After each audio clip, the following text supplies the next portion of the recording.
Olá, nós estamos aqui hoje, né, com duas entrevistadas especiais e com a Vera Coelho aqui, que tem nos acompanhado nesses podcasts, para a gente fazer o nosso último episódio especial do Mês das Mães.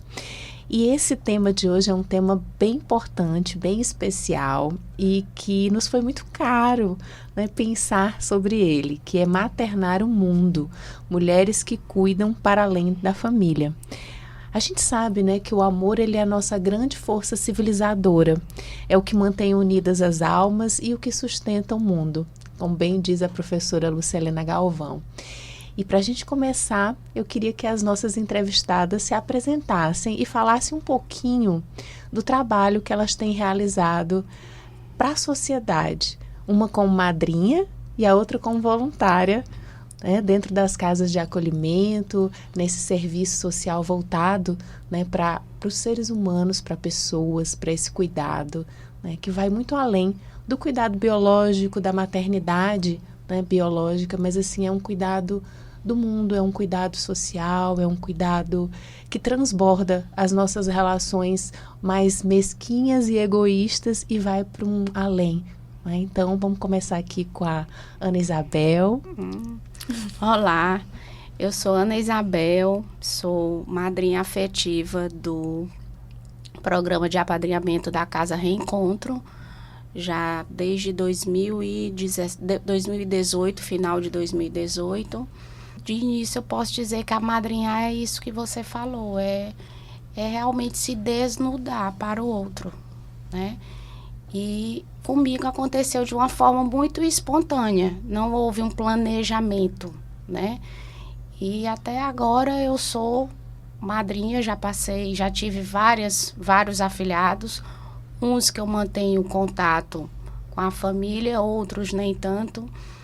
Mas é isso, o que fica e o que ficará sempre é o afeto e aquilo que a gente conviveu no momento de que a gente era realmente madrinha e afilhado. Raíssa, conta um pouquinho pra gente, fala quem você é, nos conta um pouco dessa tua história no voluntariado. Eu sou Raíssa Costa, eu sou voluntária da Casa Savina Petrilli. Lá é uma casa de acolhimento de meninas de 0 a 18 anos, só meninas. E essa minha jornada do voluntário foi algo muito guiado, eu acredito que por Deus. Foi uma trajetória sempre no caminho do cuidado, né? Acho que é um caminho que eu fui guiado por Deus para essa vocação de cuidar de outra pessoa.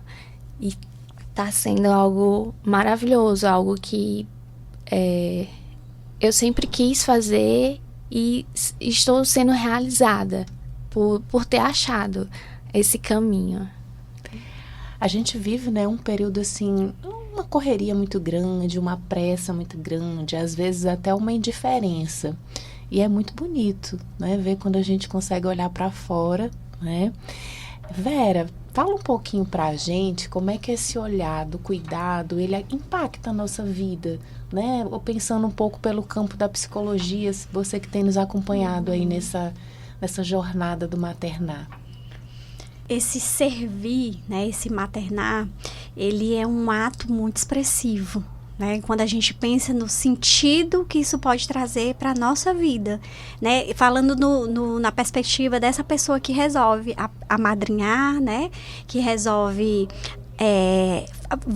se voluntariar, participar de algum projeto, porque assim, traz um benefício muito grande no sentido de propósito de vida, né? Porque você realmente tira ali um pedaço, digamos assim, do seu tempo, de recursos que você tem realmente para olhar para esse outro. Então, isso traz uma importância muito grande para o papel da autoestima e desse propósito maior. Tem algo maior por trás, como você mesma falou, né, Raíssa?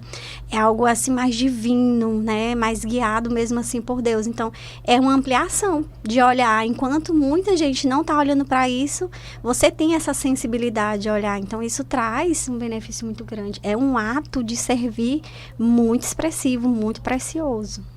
A gente às vezes pensa que fazer algo, né, dentro desse contexto todo, mesmo visitas, mesmo estar presente, que é algo que vai ajudar as pessoas, mas muitas vezes quando a gente se olha, a gente se percebe se avaliando, né, querendo transpor algumas questões nossas mesmo, caminhar de uma forma mais humanitária, se perceber mais e até superar alguns desafios.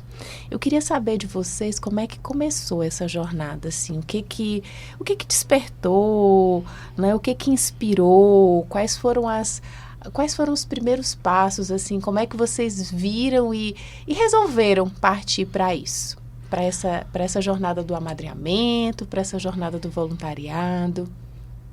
Bem, como eu disse, foi uma coisa que aconteceu. Não foi, assim, planejado, né? Na verdade, eu estava escalada para fazer audiências, né, da infância. E quando cheguei lá, vi um caso, né?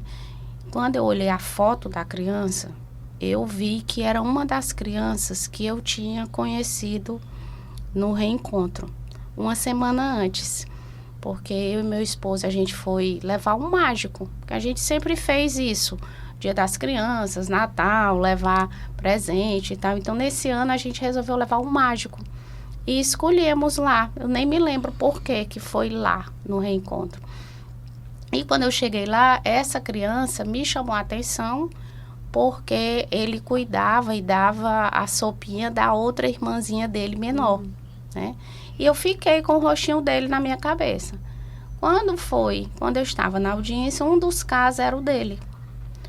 E aí, mais uma coincidência, uma das testemunhas do caso era uma ex-aluna minha, que estava sendo a madrinha dele, né? E passou essa audiência. Isso foi mais ou menos o mês de outubro de 2017. E quando foi em dezembro, ela me liga perguntando, dizendo que estava sem tempo e se eu queria dividir com ela. Eu disse, mas como é isso? E aí foi quando eu fui e, de repente, no Natal de 2017 para 2018, eu peguei, acho, os 3, porque não era só ele, eram 3 irmãos. E aí eu me lembro demais, eu chamei uma amiga minha, que era mãe, e me acompanha, porque eu não sei nem trocar uma fralda, né? E pronto, e foi assim. E aí, depois eu fiquei só com ele, que as meninas eram muito pequenas, e passamos 2 anos, né, juntos, e hoje ele é adotado, todos eles, né, todos os irmãos. Nós participamos de todo esse processo de aproximação da família e tal. E pronto, e nessa história já vão aí o quê? Quase 8 anos, né? Ele foi o nosso primeiro, aí depois vieram outros e outros e outros, e cada um tem a sua história. E para você, Raíssa? Eu sou filha única. Então, o meu maior desejo era ter um irmão para que ele tivesse um filho e eu ser chamada de tia. Eu achava muito lindo quando uma criança ia para tia, e era uma referência.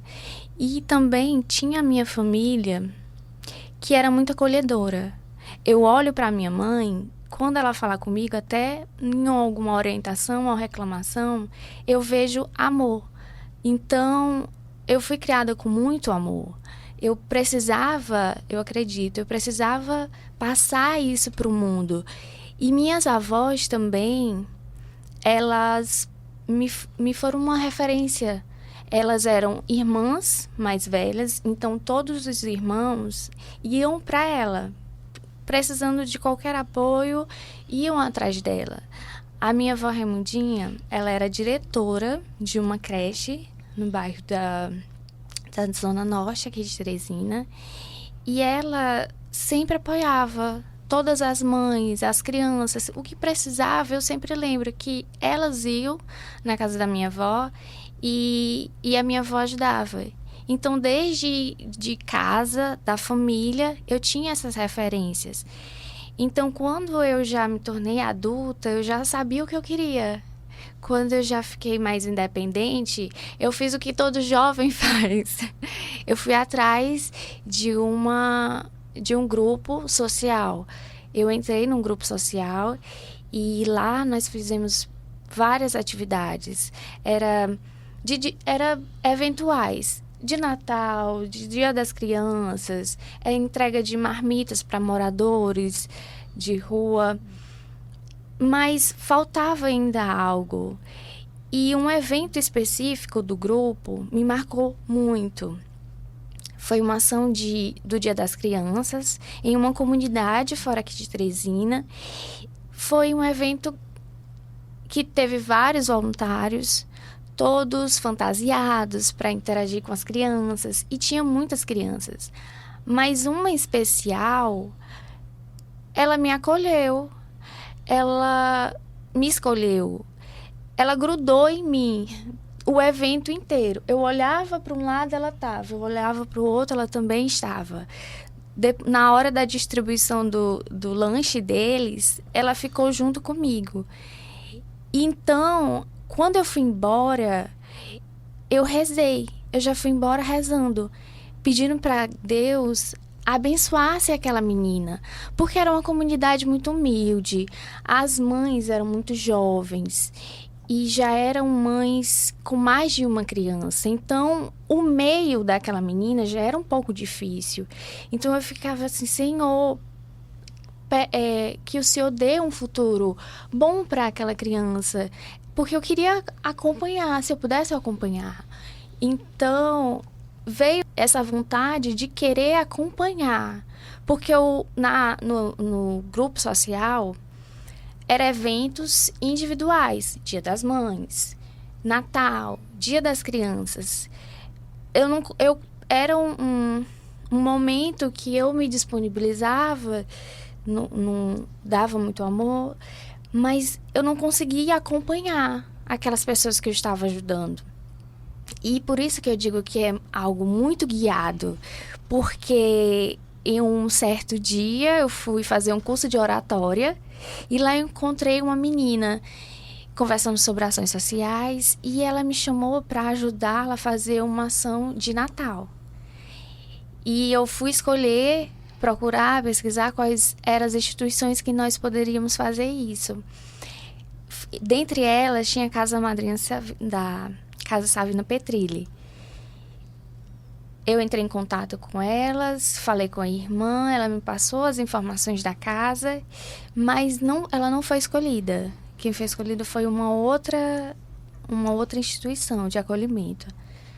Mas foi um evento lindo, nós conseguimos fazer uma ação de Natal belíssima, era com meninos e meninas, foi muito divertido, foi um presente para mim, um presente de Natal. Mas o meu presente, tinha um segundo presente ainda de Natal, porque era mais ou menos, acho que dia 24, 25, eu recebi uma mensagem no WhatsApp de Feliz Natal. Era uma foto e tinha a legenda de Feliz Natal, mas na foto era a representação de Jesus Cristo, bebê. Era simbolizando o nascimento de Cristo. E foi enviado pela irmã, porque eu tinha o contato dela e ela salvou o meu contato. Então, para mim aquilo foi um chamado. Logo depois eu entrei em contato com ela me falou sobre o voluntário.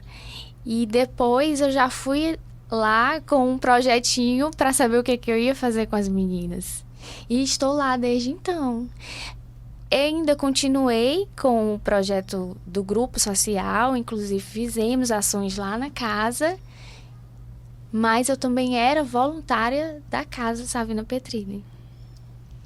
Bem interessante, né? Bem assim... Fiquei curiosa para saber que tipo de histórias. trabalho você faz com as meninas. Quando eu comecei, eu tenho formação jurídica, então eu falava com a irmã o que eu poderia oferecer às meninas. Eram meninas, a maioria já de 12 a 18 também. Então, o que eu poderia oferecer a elas? Eu comecei a levar para elas, toda sexta-feira tinha um filme, era o dia de filme. Eu levava um filme para elas assistirem.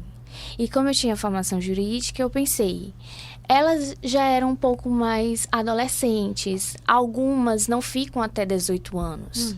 Algumas já saem antes. E eu fiquei com essa preocupação de poder passar alguma informação para elas. Então, eu fiz palestras jurídicas para ela. Eu fiz uma de direito do consumidor.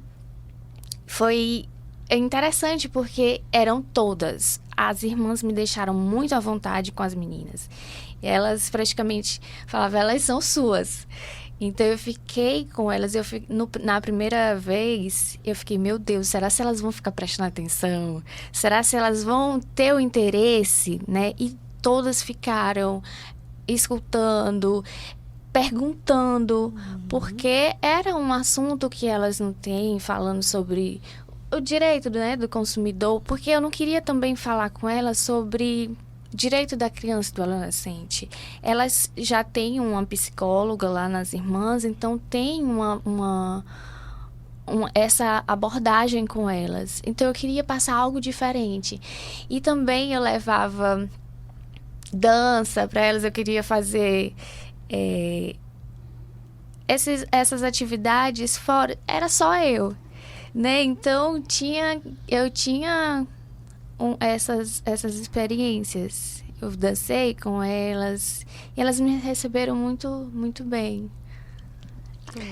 Eu queria saber um pouquinho mais de vocês, assim, Ana Isabel, com relação a essa questão do apadrinhamento. Você se vê numa maternar expandido, assim? Como é que você poderia falar um pouco, assim, para as pessoas que não conhecem, que não sabem do apadrinhamento?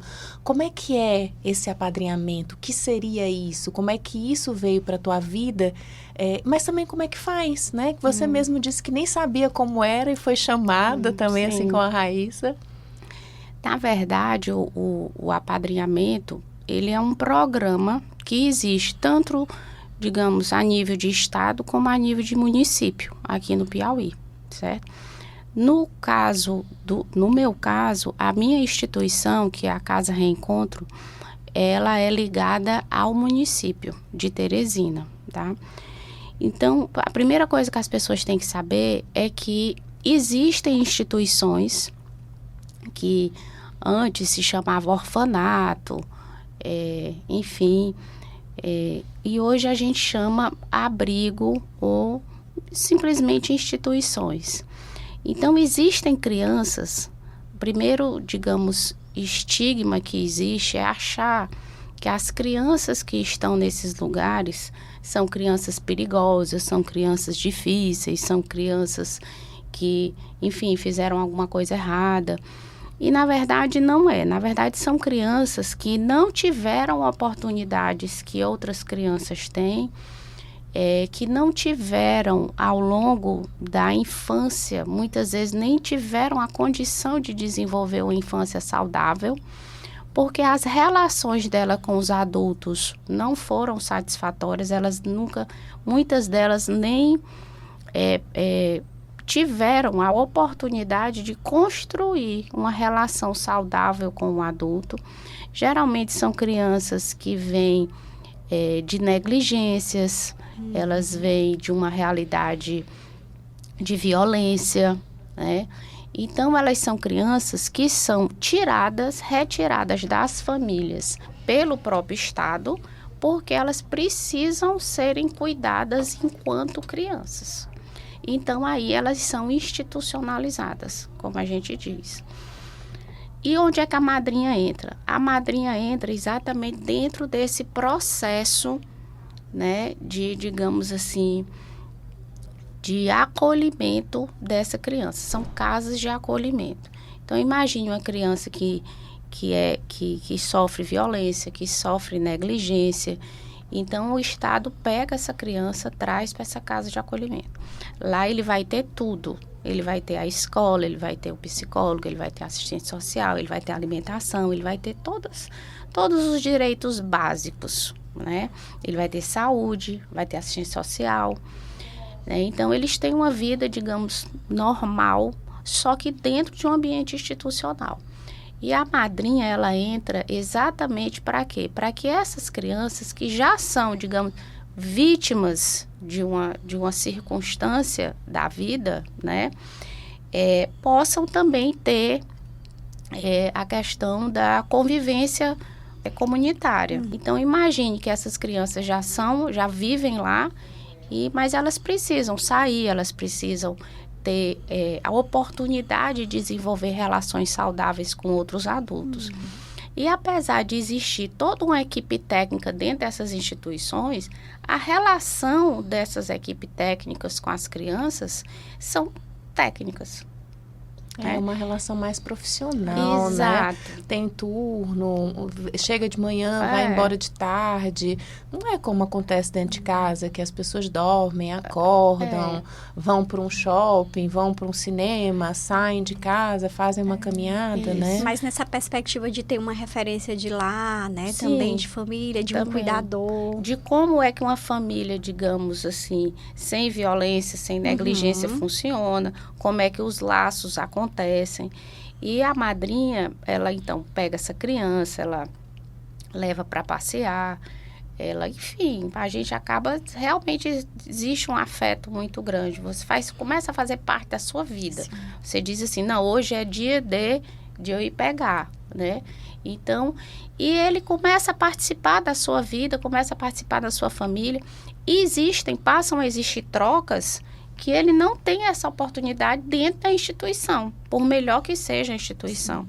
E a madrinha, ela também exerce um papel muito importante no desenvolver dessa fase da criança, porque, na verdade, a madrinha, ela está ali cuidando daquela criança, e aquela criança, ela vai ter 2 caminhos na vida dela. Ou ela retorna para a família, ou ela vai ser adotada. Né? Não tem outros caminhos, né?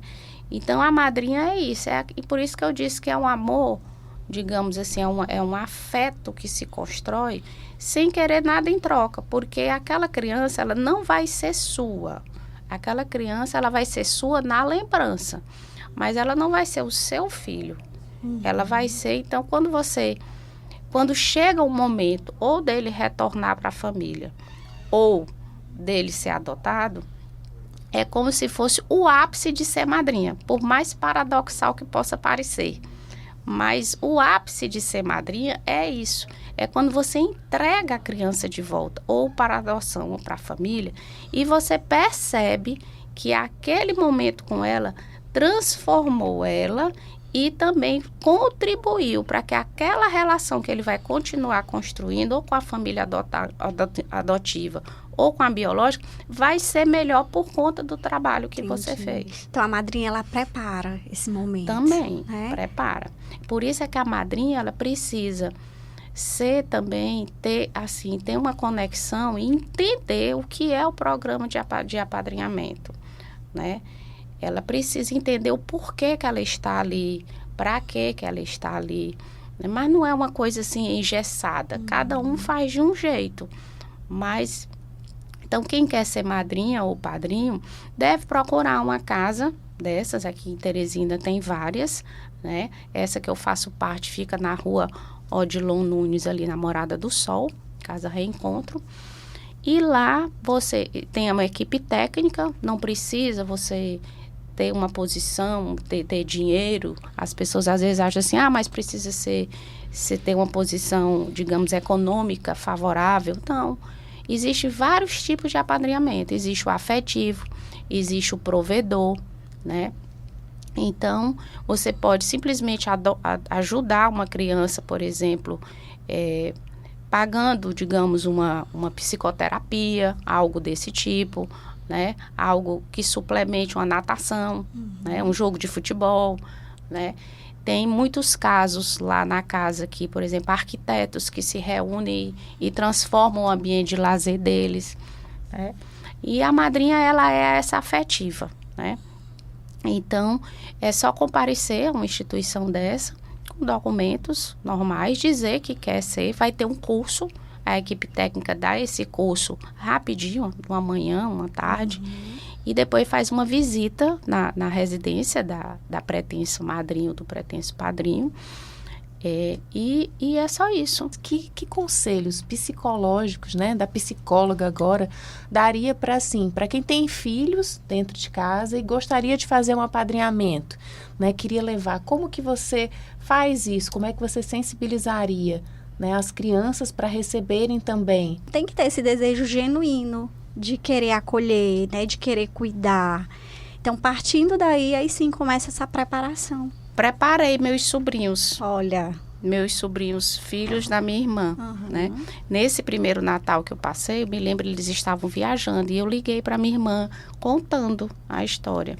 E eu me lembro quando ela falou para ele, para o pequenininho, ele disse: mamãe, quer dizer que a minha Dinda vai ser Dinda desses meninos também? E quando eu andava com eles no carro, era cada um olhando para um canto, viu? Tinha isso, né? Tinha essa coisa. Mas a gente foi construindo, como eu disse, isso é uma coisa que também engrandece a própria família, entendeu? Sim. Então, assim, eu acho que quem se interessa por isso também, de uma forma natural. Eu sempre gostei muito de envolver o Matheus, né, que é o meu filho mais velho, nessas ações. As ações de Natal, as ações de Dia das Crianças, né? Então, assim, sempre foi muito natural. Mas nunca tive um afilhado, né? Eu confesso que você falando isso me tocou bastante. A adoção em si é algo que é uma coisa que sempre me tocou muito. Até porque eu tenho uma história de adoção, né? Eu tenho um pai do coração. E para mim, assim, foi muito especial. Então, eu acho que a gente também vai se transformando, né, com essas conexões. Eu acho que algo que você trouxe, Raíssa, que me tocou bastante foi a gente querer expandir esse amor que a gente recebe, transbordar, né? E aí eu te faço uma pergunta. Você entende, assim, que essas suas ações, esse voluntariado, acaba sendo esse maternar expandido? Sim. Antes não, mas agora eu percebo mais, né, que é um vínculo. As meninas lá, como eu acompanho, as primeiras experiências que eu tive lá, como a doutora falou, são casos diferentes. Tem de abandono, de alguma violência.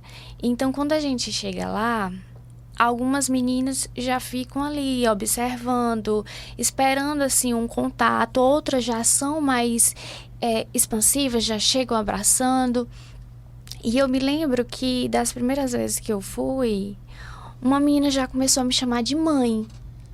Eu cheguei em casa contando para os meus pais, aí até o meu pai brincou. Ela disse: olha, ela vai ser freira ou ela vai adotar uma criança. E ela já me chamou de mãe. É um carinho, né? Um carinho que ela teve. Então, eu queria acompanhar as meninas. Criou-se um vínculo. Na época da pandemia, eu tive uma perda familiar. Foi muito difícil. Então, era de um lado tentando superar um luto e de outro ligando para a irmã. Irmã, como é que vocês estão? Porque eu tinha uma noção de responsabilidade, de um vínculo que eu não podia chegar e dizer: olha, estou aqui para dar amor para vocês, mas qualquer problema que acontecesse na minha vida eu vou me afastar. Não, eu fui lá, me dispus a ficar ali para elas. Eu queria saber de cada uma de vocês se nesses trabalhos que tem realizado, se nesse amadrinhamento, se nesse voluntariado, como é que vocês têm lidado com as situações que são mais difíceis, mais desafiadoras, né? Porque a gente sabe que nem tudo são rosas, a gente sabe que pessoas, elas têm personalidade, elas têm medos, elas têm traumas, elas têm resistências, né? Então, como é que vocês conseguem, assim, lidar com esses desafios, né? Porque para que as pessoas que estão nos ouvindo, elas saibam, vão ter coisas que vão ser mais tranquilas, vão ter coisas que vão ser mais desafiadoras, mas são passíveis de superar. Eu queria ouvir um pouquinho a experiência de cada uma. Esse meu primeiro também, ele não queria estudar. E eu sempre falava para ele que ele tinha que estudar. Eu comecei a frequentar a escola dele, eu ia pegar ele na escola, que era no CEMEI, lá no Planalto Uruguai. Me aproximei da professora, vi quais eram as deficiências dele, né? ajudei com uma professora particular de reforço, porque ele tem um pedagogo, mas são muitas crianças, e ele foi evoluindo, certo? E assim, com a criança, você tem que ter muita paciência, porque não é do dia para a noite, na hora que você pega para fazer um lanche, para fazer um lazer, que ela vai abrir o coraçãozinho dela, com todos os traumas, com todas as coisas. E é interessante observar com eles que, assim, com o tempo, quando eles vão começando a ter a confiança em você, eles vão soltando coisas da vida dele, coisas que, inclusive, são difíceis de ouvir, coisas que eles passaram, né?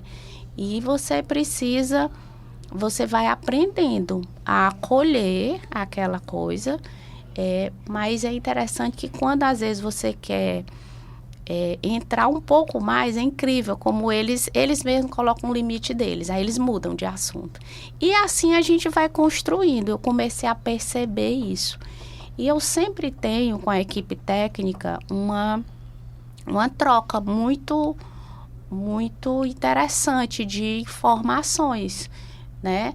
Quando eu tenho alguma dúvida, eu sempre procuro saber o que eles estão fazendo, qual é a melhor forma de eu contribuir, entendeu?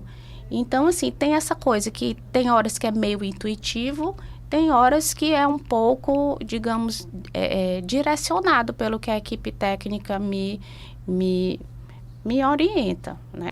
Como a doutora falou, eu não tive experiências, não tenho lembrança de uma experiência difícil, mas eu percebo que cada uma das meninas são diferentes e nós temos que ter um cuidado quando um olhar realmente de amor. Quando você quer se doar para uma pessoa, você observa ela. Então, quando o voluntário que chega lá não vá achando que elas vão realmente te acolher, te receber, você tem que esperar elas chegarem. Eu fui comprar um presente para as meninas de 15 anos e eu sabia o jeito de cada uma, porque são meninas diferentes, são criações, algumas já vêm de uma certa forma criada, já tem uma mentalidade já dos traumas que elas já tiveram. Então, cada uma são diferentes.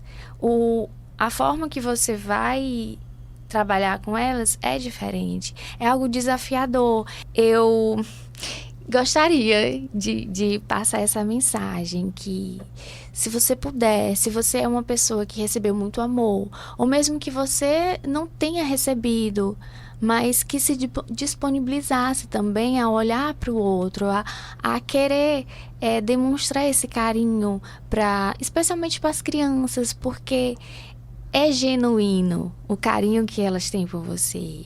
E elas vão aprendendo.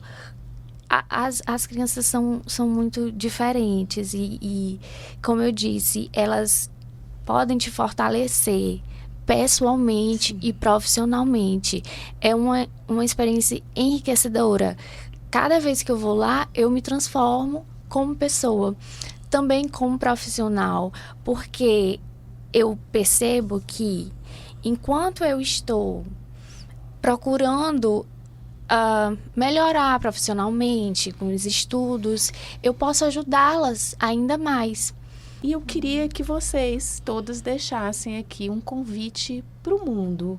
O que a gente pode dizer para as pessoas que têm vontade, mas ainda não deram um primeiro passo? O que elas poderiam fazer para entrar nesse universo do cuidado?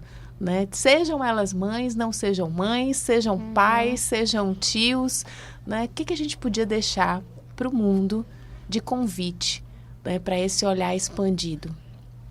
Eu acho que o convite é se arriscar a amar mesmo, se arriscar a ter relações com as pessoas. A gente nunca tem como dizer que vai ser tudo perfeito, nada é perfeito.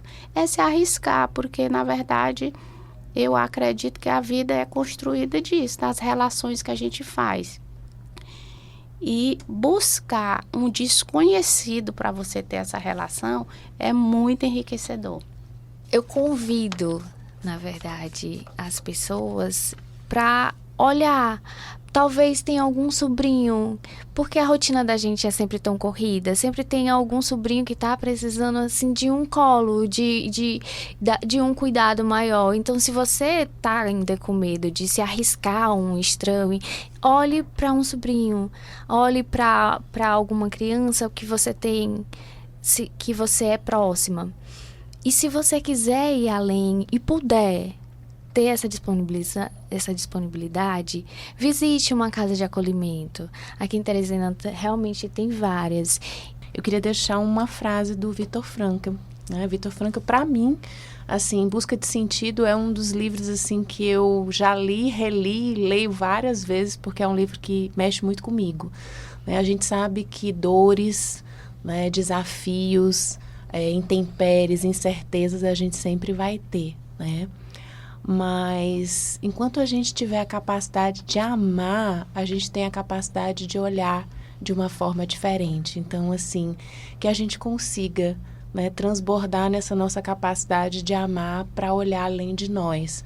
Porque eu acho que assim a gente encontra muito sentido, né, dentro da nossa vida. E aí, Vera, fecha para nós esse podcast falando assim desse sentido, desse amor, né, dessa psicologia do afeto que essas duas pessoas tão especiais trouxeram para a gente hoje. Eu volto a reforçar. Isso traz um propósito, um sentido de vida mesmo, né? E dizer também que o amor, o maternar, essa relação de afeto, ela não envolve necessariamente uma vinculação sanguínea, uma relação sanguínea, né? Como vocês bem exemplificaram, trouxeram nas vivências de vocês. Então, para que as pessoas também olhem para isso, o amor, ele é uma construção. O amor, ele nasce de uma intenção, né? Então, buscar isso, como a gente já discutiu aqui, traz uma transformação e uma evolução da gente como ser humano, e eu acredito muito que isso, de fato, é o propósito para que nós somos criados, para olhar para além do nosso umbigo, para além da nossa realidade, enxergar esse outro. Eu digo que é um ato de muito amor e transformação. Então, muito obrigada a todas. Obrigada. Acho que a gente fechou com chave de ouro.